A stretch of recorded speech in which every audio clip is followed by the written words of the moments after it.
What's up? Welcome to the Confluence.VC podcast. This podcast is meant to give you a personal glimpse into the next era of investors and operators.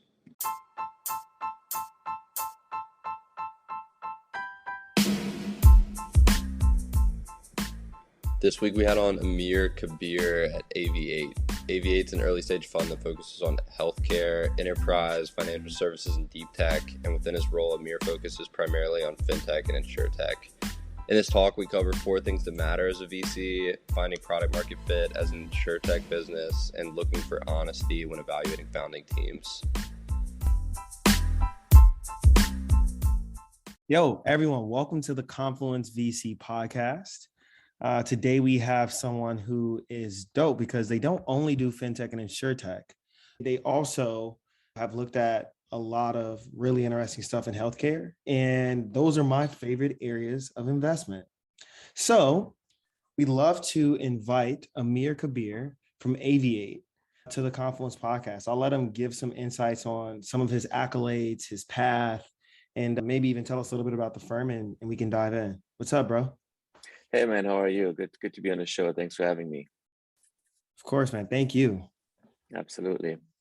So you want to maybe give us a quick overview of who you are as a human / how you got to where you are as an investor? Absolutely. I mean, I have to go back in time. I think first off, I actually was born in Iran, and my parents, immigrated to Germany when I was very little. So I grew up in Europe and Germany for most of my life, and did undergrad over there, high school, and was very much interested in technology. If you ask my family, they would be like, yeah, and it was like playing with computers where nobody was really playing with computers. I was also very much like entrepreneurial. I don't know where I got it from, because when I look at my family, none of the people have been really entrepreneurial, right? Most of my family have been deep into education. I have PhDs and doctors and stuff, but nobody really embarked on the entrepreneurial avenue. But I always was like, wanted to do stuff by myself or on my own, and did undergrad in computer science and business, and started working for a startup back in Germany. We built enterprise software that, was kind of in the category of customer communication management. So we were basically building enterprise software that would sit on top of like core systems, such as CRM systems or ERP systems, taking the core data out of those systems and create intelligent documents and customer communication through various channels and various business cases, such as HR management, sales management, complaint management, so on and so forth. I was fortunate enough to be there very early. I think it was part of a very early team, where like 10 people or so. And that was back in the middle 2000s, back in Germany, where everything we building was still on premise. So the cloud and systems were just coming up. And it was there for a couple of good years and grew to practice and grew to business. And we sold it actually to Actuate here in San Mateo. And the whole business is now part of OpenText. And at the end, where I knew like things are coming to an end, I started my own company in a completely different kind of sector, which was an e-commerce world, with a back then friend of mine. And I think that experience was actually more kind of like eye-opening to me when you start your own business. Again, well, compared to joining in a startup, how many things you have to think about and how many things can go wrong. And made a ton of mistakes over there, and we failed, obviously, raised a little bit of money. But I think that kind of helped me in the mindset right now as an investor. And I actually made my way to the US after that, like roughly 9 years ago. Landed in DC, went to business school over there, went to Georgetown to get my MBA. And a lot of people go to business school to transition careers or go into investment banking or like consulting and stuff. But for me, it was kind of like embarking more into the entrepreneurial world and see what's out there. And I had touched base with like VCs or investors back in Germany, but had the knowledge that I have right now, and was fortunate enough to get involved in the entrepreneurial world in DC and tap my feet into the VC world with a couple of different partners over there. One was actually a partner at NEA who was starting his own practice, and he brought me on board to help him like set up his kind of VC shop as the first hire. And then I spent a good amount of time with the folks at Route 66 Ventures, which is a premier kind of fintech fund. And that's how I got into the whole fintech and insurtech world, where I was exposed to different deals and different startups. And I was like, wow, this is a very interesting field. And there's so many things to do here. And after that, actually kind of was recruited out to San Francisco by another fund, and was the last past 6 years I spent with Munich Re Ventures, which is the corporate venture capital arm of Munich Re, the largest reinsurance company, and helped build up the practice over there. Was a number 3 on the team. We started with like one fund and $50 million. And eventually, like when I left, we were at over 20 people, 4 funds, $1 billion under management, over 30 investments, a couple of exits.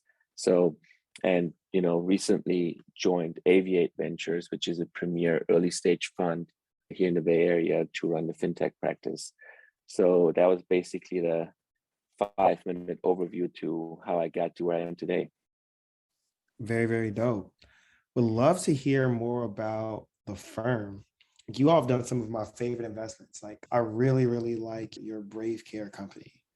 And in terms of companies that I've looked at in the past, you all did Peloton, or a Peloton competitor, Locomation, not the bike Peloton, the autonomous vehicle Peloton. You all did some really cool stuff in cancer. You did some great stuff in fintech, insurtech, et cetera. Obviously, I would love to understand the backstory of the fund, what you all focus on, and maybe even a quick piece of what drew you to the fund. Sure. So the fund is roughly 3 years old. We're on the second fund. The first fund was $180 million. The second fund is $180 million. We're really focused on the earlier stages of a startup, right? So we focus on seed Series A. I mean, these days, as you guys know, what is seed, what is Series A, and what is even a Series B, right? So it's kind of all over the place. But the way we categorize it is that we really want to be hands-on with the entrepreneur. We want to be part of the company building process rather than the spreadsheet process where you just run some numbers and try to invest some money. And we focus on like four sectors. One, as you mentioned, is healthcare, which is led by my partner, Ruchita, who has decades in that space. The other one is kind of enterprise software, infrastructure software, which is led by my partner, Barish, who spent also decades in that field and was an entrepreneur himself. And then the third one is, we call it frontier tech, where the locomotions and stuff falls into, right? And the fourth one, which I was brought on board, fortunate for that, is fintech and insurtech, right?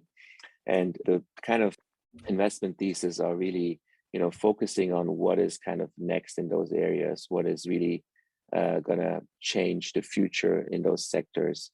And what drew me to the firm, obviously, was the focus on the early stages, right? I as I mentioned, I'm an operator, I'm an entrepreneur. I really want to be part of the company building process, and I want to be really hands-on and help the entrepreneurs out as much as I can. I think that was one of the reasons. And obviously, the team over there, everybody on the team has been an operator, entrepreneur before. Really was excited when I met the team and get to know the team and how they think about startups, how they think about investing, where they put their money and where they invested so far. So all of these things really draw me to the firm. And I think the third thing that I want to highlight here is that I really enjoy working in a smaller firm than a bigger firm. I think decision making is just quicker, right? You are more closer to the core, and it's just faster to execute rather than being in a big firm where you have like 20, 30, 40 people, where a lot of things might slow down, right? So I think these are the things that I want to highlight here for AV8. Got you. How about we dive a little bit into some of the areas you think are up next for you as you get your partner hands wet at the new shop? Absolutely. I think insurtech and fintech is kind of the focus areas and where I have built my expertise for the past, I would say, 8 years or so. And there's a lot of opportunity and a lot of overlap with stuff that you mentioned before, right? Healthcare, frontier tech, mobility, digital health. There's a lot of overlap, and the firm already made a bunch of great investments that you highlighted: Brave Care, Locomotion with the autonomous trucking side. And I think I bring the expertise in with the investments I've done, right? When you think about what I've done earlier in my career, invested in HDVI, which is commercial trucking insurance, invested in Insure, which is commercial auto insurance. So there's a lot of overlap with the future of trucking, or future of auto, when you want to call it. Then I invested in digital health and Babylon Health, which actually just recently went public. And there is a lot of overlap with what the firm has done here at AV8 with Brave Care and others. There's a lot of things that we look at holistically, but for me, when I think about insurtech and fintech, it's important that we talk about, like, before we talk about tailwinds, and we should talk about the evolution of insurtech and what the past decade or so looked like. I believe it is important, and it will indicate where we are headed and what we expect next, or what I'm looking for, right? So when you think about insurtech, insurance technology has been around for a long time, but I just want to highlight maybe the last decade. I think one of the most prominent kind of insurtechs that people might know about or heard about is probably the Climate Corp, which was founded by David Friedman. It was around 2010 and subsequently was acquired in 2013 by Monsanto for over $1 billion, which was a big acquisition back in the days. And so I don't know if you guys know about that, but it was just crazy. It was one of the first big insurtechs that kind of exited for over $1 billion. And that was in 2013. And around that time, a lot of other kind of insurtechs emerged. And I think the last 5 years is really where the movement has been going rocket, right? So there has been a lot of things happening. And I was fortunate enough to be at the right time, at the right place too, with my investments back in the days. And when you look at the last kind of 5 years and the stuff that I've invested in and spent most of my time in, it was mostly insurtech innovation that has been around the traditional insurance lines, such as auto, home, and renter, and some commercial sectors as well. But everything has been around product innovation and distribution strategy. So I think when you look at that and how that has evolved over the last 5 years, I think for me, where I see the tailwinds in that sector is a lot innovation will happen in the niche sectors and emerging markets. There has been a lot of innovation also happening on the B2B side along the insurance value chain, like startups working on the underwriting process, startups working on the claims, customer servicing and whatnot. However, those startups really have had a hard time of finding really product market fit, I have to say. But it has been, when you think about all of the insurtechs that have been successful, that have been those that have touched the customer or touched kind of the profitability in terms of insurance, right? And on the B2B side, those startups that try to sell to insurance companies or financial services companies really had a hard time to find kind of product market fit. There have been a few that seem to have product market fit or seem to have raised a lot of money, but I'm not sure where they are really in the process. So for me, the focus is really on the niche sectors when it comes down to product innovation and distribution and emerging markets. One of the topics that I'm really, looking into is collectibles and collectibles insurance. I'm not sure if you guys are collecting anything, but the collectibles markets is like a $300 to $400 billion market. And a lot of people associate collectibles with coins and cards, but there is now shoes and sneakers. So there's watches, there's handbags, there's NFTs, right? So all of that kind of space is so interesting and emerging, where insurance is going to play a big part into that, or financial services in general, because it's not about only providing insurance. I think insurance you can categorize also as a risk transfer solution, and financial services in general, which goes into like lending against collectibles and so on and so forth, will be a big part as well. I'm not sure if you guys saw, but one startup recently raised $5 million in seed funding for lending against NFTs. So basically, if you're an NFT collector, you can get liquidity against your NFT. I haven't talked to the startup. I found it pretty interesting. I think I'm interested to hear how they go about the volatility about the NFTs, but I think that's where the movement is going, right? And other kind of categories in that insurtech field are medical malpractice, which hasn't seen any innovation for decades. It's a $15 to $20 billion market, and people still work the old school way in terms of distribution and product innovation. Another kind of area which is interesting and hasn't seen a lot, and I've seen it in Germany or in Europe, which is interesting, but parental leave insurance, that's kind of an area. Another one is boating insurance, right? Recreational boating is a big market and insurance is needed for that. No innovation in that. Supplemental benefits and any kind of like risk transfer solution are the categories or things that I'm looking into.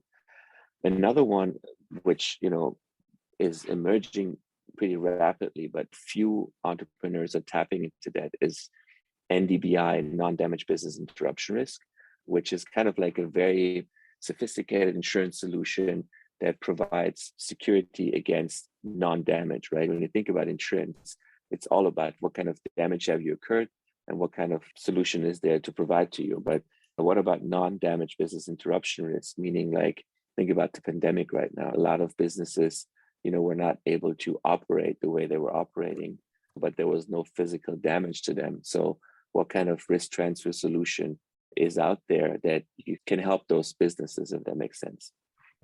That is all very, very interesting. Dude, now that I'm on the company building side, in addition to being an investor, you're saying all these things. I'm like, maybe I should build these things.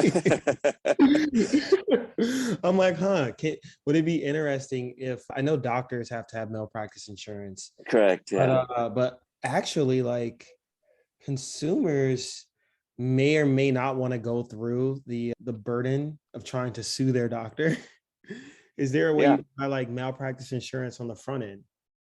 The thing is, it's funny because I've looked into that area for a while, and it's so fascinating to see. Medical malpractice, as you see, is obviously, as you know, is to help doctors, have a kind of insurance when the patient actually, as you said, comes and sues them. But most of the time, doctors are really kind of have insurance through hospitals or organizations they're part of, right? And there is kind of a subset of independent doctors that buy medical malpractice, but the whole buying process of medical malpractice insurance is just so outdated. I was talking to underwriters to understand how the process works, and believe it or not, they were like, so if I want to underwrite a doctor, they have to send me their resume or their CV. They have to fill out a 20-30 page form. They have to send me their licenses. And what I do is I go and see if they're lying. So basically, they're doing a cross-reference check and basically a credential check of the doctor to see if he or she really went to that medical school, if he or she really has worked there, if he or she really has that license. And I'm like, this is bonkers. We're in 2021. You can really, there is maybe not a unified database, but there are different databases that you can tap into to really get that data. So that's what I mean with innovation. There's so many things that can help the industry in terms of the underwriting and also the claims process. But most fascinating thing is a lot of people think that medical malpractice is really associated with doctors being fraudulent, meaning they, instead of taking the right arm, they're taking the left arm. Instead of taking the kidney, they take out whatever else. But most of the medical malpractice claims are around dissatisfaction of the patient or not really understanding what the doctor is trying to tell them. So it's kind of interesting to dig more into that field, but there's so much to do. Wow. Man, I'm always curious as to what it would take, right? Like, you have, call it 50 ideas for companies. Of those 50, you're pretty bullish that you write a check with no questions asked in probably 10-15% of those companies. Like, I would assume. Sure. What would it take for you to get back to the founder side? Question What you have or have to have? Yeah, that's a very good question. I always dabbled with that idea of going back, and I had opportunities, and people would like approach me, be like, hey, you have so much knowledge in that field, and why don't you come and join us? I think it's really on the opportunity side, but to be honest, like, I really love my investing. I really love investing in startups and entrepreneurs. I really enjoy, helping multiple entrepreneurs rather than one cause. So, and bringing my expertise and knowledge that I've built over time. So I'm not, saying I would never go back to a startup, but it has to be really something very compelling that makes sense to me, both operationally and also from my background. If that makes sense. Totally. Yeah, I'm like partially trying to recruit you to build something to me. I'm joking. But no, in more serious terms, man, I think that VCs see everything, but they Yeah, also recognize that they can be valuable across a lot of different people's initiatives. And sometimes that can end up making more impact than just building that one vertical or specific niche within a specific vertical, right? absolutely. I think my strength are really, I always tell entrepreneurs, I'm hands off and hands off, right? I'm in your corner, but I'm also giving you a tough love if necessary. But I really, as I mentioned, really love to be part of like many companies and many endeavors and help those entrepreneurs with the knowledge and expertise that I have gained over time. So really putting all of that into one company, I feel like a lot of the strength I have will not come to fruition, if that makes sense. No, totally makes sense. Well, we just talked about ideas, areas that make Hmm. sense to invest in. What about people? What are like some non-obvious traits? So like, well, obviously, if someone has built a unicorn before, we should maybe back them on their next, Sure. Yeah. even though it's like the chances of lightning striking twice kind of thing, whatever. But what are some non-obvious traits you look for when evaluating founders and founding teams? Yeah, absolutely. I think if you think about the investing side, there's, I would say, three kind of things that people evaluate. One is obviously the team. The second is like the market that they're dabbling in. And the third is like the product that they're building in this market. And I think the non-obvious threats that I really focus on is how honest is an entrepreneur, right? I mean, there is a lot of people or a lot of entrepreneurs that get the advice, tell this story, do this or do that, tell something that the investor wants to hear. But I'm looking more of for entrepreneurs that be like, listen, I have this conviction, I have this knowledge that I've built in this area, I'm trying to build this. There is a really a market for this, but I still have to figure X and Y, Z out, right? I think these are one of the threats that I'm really looking for. Another one, which I always try to read between the lines. As an example, I was investing in a startup and back in the days, and my team was not really feeling the entrepreneur. But since I had a lot of interactions with him, I had a different feeling. And one of the reasons why I felt good about him is that he always was like, hey, I have to talk to my co-founder or I have to include my co-founder, right? That basically told me in that kind of moment is like, hey, he's not a lonely soldier. He's not trying to run this by himself. He's really a collaborative guy and he will probably listen. So all of these things eventually turned out to be right. And I worked with him and it was great, and with his co-founder as well. And they're now raised a successful funding round after I invested in. So it's like really the nuances that you pick up during conversations. And it's really actually hard to do that. A lot of investors, when we ask them, they'll make a decision in like 10 seconds or a minute, right? I mean, sometimes I've made that too, but things have to go really wrong to make that decision. You really have to have a couple of conversations, and it could go either way, because I sometimes talk to entrepreneurs and be like, wow, that's amazing. Then I have a couple more conversations. I'm like, actually, I don't feel that way anymore. So it can go the other way around too. But besides that, I think it's really hard when you meet founders. It's hard to predict beyond what that person or team is capable of doing today. You have to really understand what the person is going to be down the road, how receptive they are, and how resilient and they are in terms of building this. How is their interaction with a lot of people? Because think about it, and there is a lot of people who build an analog between VC investing and getting married, or VC investing and getting and dating. People always try to show their best foot forward and try to show how they are and highlight everything that is great. But I think that's not right. You should always, look between the lines and try to figure out how this person is thinking, how this person will think down the road. Because in that moment, when you have a conversation, they might show the best face, but down the road, you have to figure out how is it going to be once you wrote that check, once you wired that money. How is the collaboration going to be? Is it going to be exactly the way they should portray themselves, or is it going to change? I don't know if I answered your question, but these are the things that I try to figure out when talking to entrepreneurs. No, I really, really like how you broke that down. I'm curious, after your years of experience in VC, how you might break down the same thing for VC. Like if you had to Yeah, simplify the role of a VC, like what would you break down as the core functions, and like how do you evaluate if someone's good? absolutely. I think that's I think important for people to understand also who want to tap into VC. And I didn't know it myself. I learned it over the last almost decade. I think there's 3 or 4 things that matter in VC. And people might disagree, but I think that's what I learned or that's what I see. One is that, you have the network and knowledge and you see the right deals coming in or you have access to the right deals. And that can be based on your network because you have been part of a strong network or part of a strong brand or whatnot, or you build specific knowledge around the sector and you can tap into your knowledge when you talk to entrepreneurs and other groups. The second is if you have that and you see all of these deals that are right and relevant, can you pick the right deals amongst those group, right? Because not every deal that you see might have some nuances to it, but picking the right one, I think, is the most important. And I think the third one really highlights what it comes to, and specifically in that environment we are in right now, with so much money going into startups, are you able to get into the deal and get an allocation? I think this is something that is probably the hardest part, right?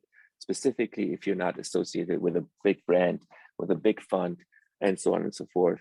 How do you make sure, even if you have the deals, even if you see the right deals and you can pick the right deals, how do you get allocation? And the fourth one might be reasonable and helpful if you're thinking about VC, is that how would you help an entrepreneur after you have invested and how would you be helpful there? But I think this is so far off that the first 3 things are so important that you have to think about.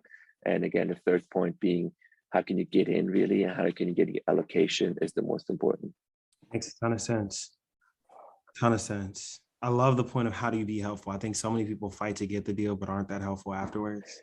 That's the thing, man. People always like, oh, I help you here, I help you there. And honestly, the way I do it, and then you can talk to entrepreneurs that know me, is most of the time I really help them without wanting anything in return. And it's really hard these days to build the relationship, right? When you think about it, deals are done within a day or 2 and people have term sheets left. And you have to move really fast, which really honestly sucks. But usually you build a relationship with someone. And I always try to reach out to entrepreneurs, even at the earliest stages when they're really brainstorming, and really help them either with providing my knowledge or introducing them to people who might help them out or even partners. So I think once you do that before a deal happens, you really have shown your value. It's always easy to go and be like, listen, if I can invest 2 million, I'm going to introduce you to my LP. I'm going to introduce you to X, Y, and Z. A few people really do it. So I think that the helping part is not saying the easiest, but I wouldn't really think about that if I'm an entrepreneur. And I always tell my entrepreneurs when we're raising follow-on rounds, I'm like, listen, think always about if you bring in this fund or specifically this partner onto your board, how helpful can this partner be? Even just not making introductions or anything, just helping you think through the problem you're solving. What is the added value that this partner can bring, right? Or this fund in general, right? Because when you think about VC, there's just so much differentiation that you can get from different VCs, either small, mid, or big funds.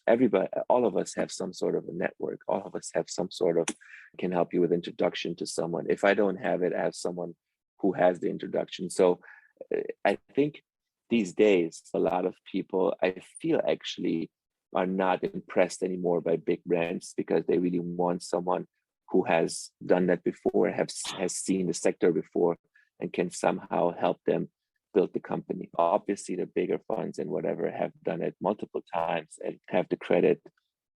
But I think it's really about these kind of things to think about. For sure. Clay, please say hello. And Amir, you want to maybe ask me and Clay any question in the world, and then Clay can take you out with some quick fire. Yeah, absolutely. Where are you based actually, Tyler? Are you also in Florida? Maybe a month or 2 out of the year I'm in Florida. But no, I'm usually in New York, so call it like 4 to 6 months of the year I'm in New York, and then I spend the rest of my time in Latin America and traveling. Damn, homie, that's nice. That's not too bad. It's a very crappy lifestyle, I'll tell you that. Which part of Latin America are you? I've done everything from Costa Rica to DR and Argentina, but I think Mexico is like the most accessible and like best. Like if you think about cost to infrastructure to like closeness to the United States and ease of people visiting you, Mexico is like the easiest one. So I spent a lot of my time there, specifically in Playa del Carmen, which is right between Tulum and Cancun, Nice. Mexico City. Yeah. Nice. Yeah, I mean, Latin America, I mean, it's interesting that you mentioned it. It's definitely like emerging market for insurtech and fintech, and things have been booming over there. I mean, the venture money that flows into Latin America has been rocket right now. I mean, it's crazy. Dude, And it's I'm pretty sure you crazy. see a lot of deals over there.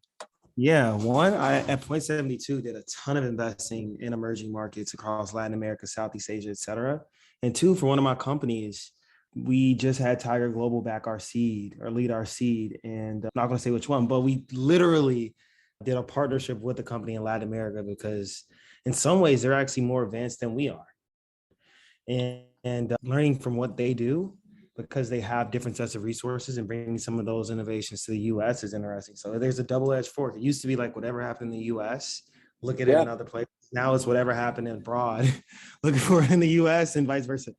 that's interesting. That's interesting because again, like I've looked into those markets and specifically from the fintech and insurtech side, a lot of things are not really you can really resemble them in those markets because just as an example, when I looked into Latin America, I don't think you need home insurance. I don't think you need renters insurance. So how do you want to resemble what people have built in the US there? But a big thing is apparently life insurance. It's interesting to see and hear from you. Most definitely. Yeah, we should have some offline sessions at some point. Absolutely, man. Absolutely.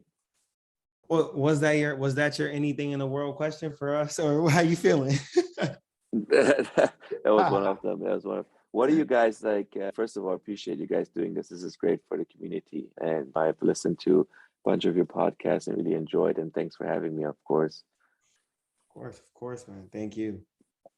I So, mean, are you guys focusing mostly on this these days, or are you doing investing on the side, or what are you most focused on? Clay, you say what you're up to, then I'll say what I'm up to. Yeah, we're both trying to do a lot of things at the same time. So I work at a company called Visible, which helps streamline investor reporting for venture and growth equity funds. I'm doing that while still running Confluence. Tyler and I manage a syndicate on the side of this. Like we're pulling a little bit of money Nice. together and getting into seed and series A deals. And then we have a couple other things we're doing on top of that, but those are really our primary, at least for me, that's where I'm primarily spending my time right now.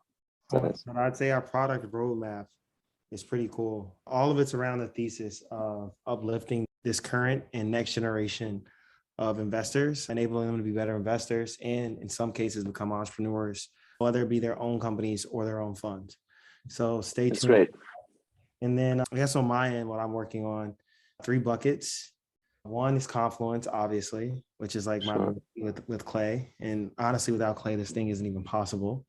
Then I run a holding company that's like effectively a startup builder called Popular Change alongside one of the co-founders of Virgin Mobile and Notel. And we have 2 companies, one of which is the one that raised the seed from Tigers, local commerce. Got it. Another one is in prop tech. I mean, he built WeWork's biggest competitor. It makes sense for us to go build something else in the space. And then we got a pipeline of a few others that are interesting. And then the last thing is I invest as a GP, or not GP, but as a venture investor and a LP with the Lauder family. So the people who own Estee Lauder, so think like MAC Cosmetics and stuff. Oh yeah, absolutely. Yeah, awesome. So, what is like your investment angle over there? I mean, is it like a consumer, and what is the angle? I mean, you said you fintech and digital health is like your stuff that you like, but I assume it's not for Estee Lauder. Yeah, so it's because it's not like Estee Lauder's venture arm, it's the family. Got it. A lot more flexible. So it's really just things that we think can one Got help it. Okay. and 2 make good returns while doing so. Absolutely. Yeah, I would get like really complex and like deep about it, but if we gonna keep it short and simple, and what it really is that you got money, so make something good happen with it and don't lose it. Yeah, absolutely. Yeah, and then me and Clay also do some consulting stuff, which is fun. That's awesome. That's awesome. Yeah, I really like your kind of Confluence podcast that you have built over there and the platform. So kudos to you guys. Thank you, brother. Yo, Clay, take us out of here with the rapid fire. Cool, let's do it. So, Amir, we have these 5 Good. questions at the end. It's supposed to be answered in 2 sentences or less. First one we've got is, what is a recommendation you hear regularly that you think is bad advice? That's a good one. That's a good one. I think, I don't know if I hear this regularly, but I think I touched base on it before, is that I think, I don't know if that's the right word or right expression to say, fake it till you make it, or say stuff that others want to hear. And I've seen it multiple times that people are like, yeah, say X, Y, and Z, so the investor gets more excited. I think that's not the right way to look at it. Not even, I think in general, also in life and with other people, like, you should not say something just to please the other party, and no matter in what situation. So I think the more honest and transparent you are, the more I think you will get out of life. And that's how I actually got where I am today. So be honest, transparent, be direct, ask the question and say you don't know it. I think that goes the long way, rather than be like, hey, I figured everything out and we're the best company out there and I'm the best entrepreneur. Yeah, I feel like you got to be direct to separate yourself from the pack. If not, you're just going to be echoing everybody else. Like, it's possible to stand out that way. Absolutely, man. Yeah, I always, for me, like, honesty is one of the most important things, because when you think about, like, there's 3 things: honesty, trust, and loyalty. And a lot of people start with, oh, I want you to be loyal. And I'm like, hey, but you skip 2 parts, right? So I think the trust part builds, like, the honesty part builds trust, and the trust builds loyalty. So I think that's how I look at it, no matter with who I'm interacting. Yeah, I totally agree. The next one we got, in the last year, what new belief, behavior, habit has most improved your life? Yeah, I think it might be a little bit cliche, but I always was, like, very healthy, and I work out, try to eat healthy, really not to indulge that much. And I really realized taking care more of myself is really important. So I've been even more health conscious than ever before, and try to really be on my own stuff, because as we've seen, the world kind of turned upside down. A lot of people, unfortunately, passed away, and that kind of made me even feel stronger about, like, health and health related issues.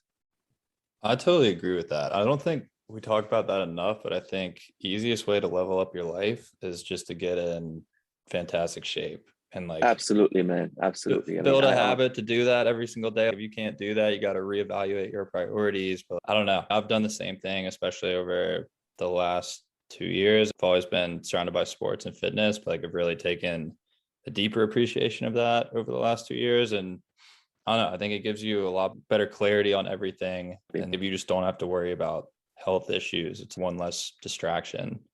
And as you said, I mean, as you said, if you work out and if you eat healthy, you feel better. You feel better. You think better. You enjoy things differently, right? So I don't know, a lot of people that I've interacted with, oh, I gained like 20 pounds during the pandemic. And actually, it was the opposite for me. Like, really, I tried to take more time to work out, or take more time to be health conscious. I understand everybody has a busy life. It's really hard to, if you have even kids, if you have a family, and so on and so forth, you have obligations. But I always hate it when people say, I don't have time for that. I feel like saying I don't have time for something is because, as you said, you have other priorities, right? So you can always, like, sneak out for 20 minutes, even if it's at home or even if it's in the office, to do something to be more healthier. Yeah, I totally agree. Everybody listening, get into the gym, start Get to the banging gym, weights, banging iron. Start pushing weights, yeah. Next one we got, aside from having to say no all the time, what's the worst part about venture? I think I touched base on it before earlier in this conversation, and it kind of relates to that, is that everything is really, really competitive, and there is just so much money out there. And I think one of the worst parts is really to having to walk away from the deal, right? Because, like, it doesn't really make sense for the fund economics, and it really doesn't make sense to put the money in, because even if you get, let's say, $500,000 allocation, a $10 million round, there's nothing that you can associate with this deal. And so I think that's getting more and more complicated as more and more money is coming in, as touching base on what I said earlier, getting into the right deal and getting the right allocation, I think is really becoming one of the, not the worst parts, but one of the tough parts in venture. Yeah, I totally agree. We've had that same answer from a couple other guests. I feel like so much effort is going into allocation. It used to be like a lot of the effort was just going into sourcing and finding the right deals. Now it's like more of that is being taken and just spent towards getting allocation, which is a game within the game. Absolutely. I mean, I was talking to this entrepreneur, super smart. I really liked him. He was putting some interesting stuff in the healthcare space, and he was raising a big round. And I was like, listen, even if I participate with $1 million or $2 million, it's not really worthwhile the effort here, right? Because if I get 2 or 3% ownership for my fund, even if you are a $1 billion company, that's not even going to return my funds. It's really hard to walk away from this, but it's unfortunate reality. Yeah, totally agree. Next one we got, what's your best piece of feedback or advice for junior VCs or those aspiring to break into venture? Yeah, that's a good one. And I think it's kind of overlooked maybe a little bit, but I would say build your brand as early as possible, right? And try to find a sector, a category, whatever you want to call it, that you really like and that you think you can be the best in and continue to learn about it. When I started my career in venture, as I mentioned, I was thrown into the big category of fintech and insurtech without knowing about it, but I really enjoyed it.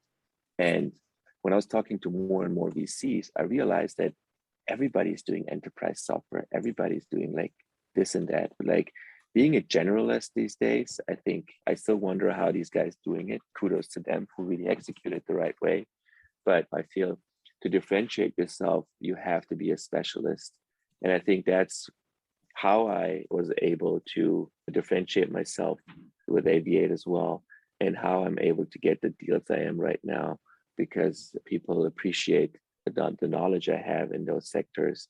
And that's how I bring my expertise and my brand in. And that's how I built my brand around myself. I think the other one probably is operational experience helps a lot. There's different opinions about it, but I believe if you have some operational experience in a startup for a couple of years, that puts you ahead of others. And it also helps you really understand what a startup and entrepreneur is going through, right? If you haven't been on the other side, it's really hard to understand what this company is really going through, right? Or what this entrepreneur is feeling.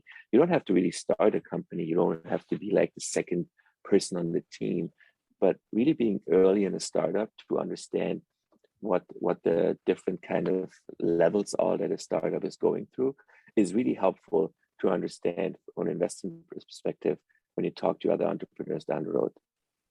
Yeah, I totally agree with both of those. I've just started giving unsolicited feedback to all my friends that aren't in VC, because it seems like this idea of just sharing your work in public is pretty common in the venture and startup world, but other sectors, which is like most of the workforce, it's not.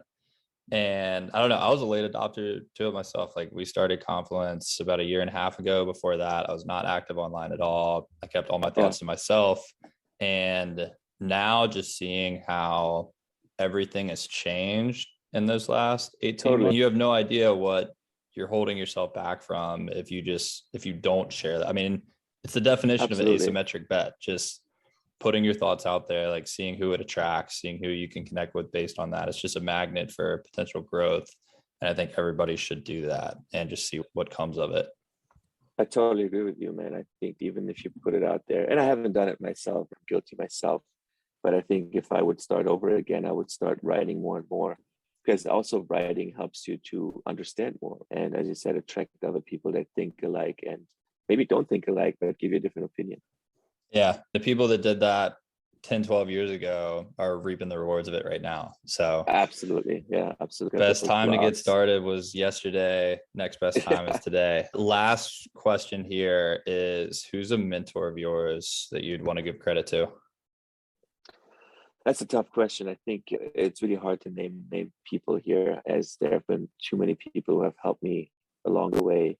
So naming one would be hard, but those who have been there for me know who they are. And then these are people from the time in Germany that really supported me on my endeavor to come to the US, be it personally or professionally, but also making my way up here in the US and being a partner at a fund. So there was a lot of people who saw something in me, I guess, and helped me along the way. Those out there, they know who they are. And I don't want to name names because I fear that I might forget one and that will not look good, if that makes sense. Yeah, no. I feel like once you get to that point in your career, there's just too many people to name. Yeah, I feel most of the people we have on are relatively early in their career, and they're like, oh yeah, we got 2 or 3 people that really played a big impact. But yeah, I'm sure you have a pretty long list of names, so don't want to single anybody out.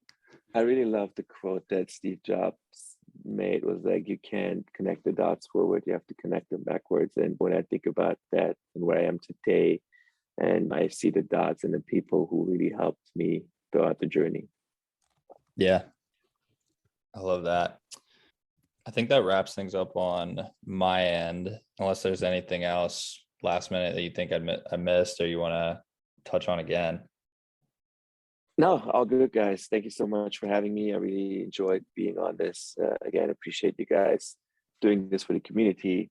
It's really, I think, helpful for younger VCs to listen to these podcasts and see what other VCs and emerging VCs are thinking and how they got to where they are. So kudos to you guys for doing this for the community. It's amazing.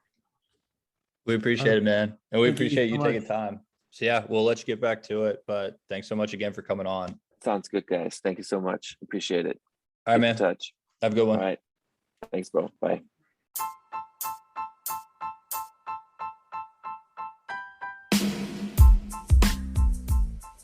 Huge thanks again to Amir for coming on, and we hope that each of you were able to pick up something valuable from this talk. If you're looking to get in touch with Amir, we've linked his social info within the description below. If you're looking to get more out of your listening experience, we also write a weekly newsletter with more resources, jobs, and other things you might be interested in. That link's going to be www.confluence.substack.com. For next steps, if each of you have not submitted your info to become a member yet, you can do that through our website at www.Confluence.VC. And also, if you want to become a subscriber to the newsletter, we offer a ton of free resources in there each and every week meant to help you become better at your individual roles. You can subscribe there at www.Confluence.substack.com. Hope that helps. Hope to hear from y'all soon.